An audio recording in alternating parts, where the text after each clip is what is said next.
Hello, Abuti. Say hello to the children. Dumelang bana. Today, we're learning about family. Are you ready, kids?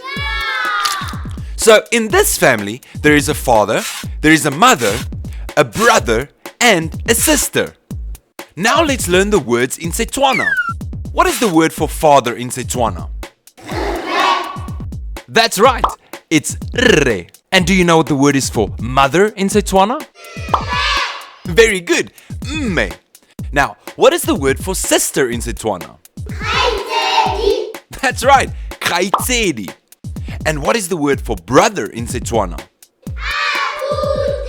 Very good, abuti.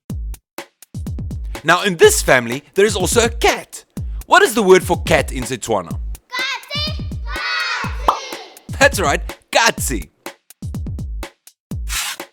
What is the word for dog in Setswana?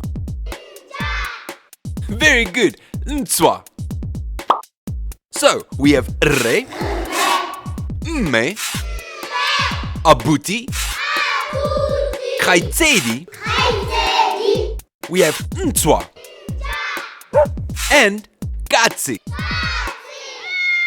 And now you can use these words in sentences. Goodbye, Abuti. Goodbye, kids. See you next time.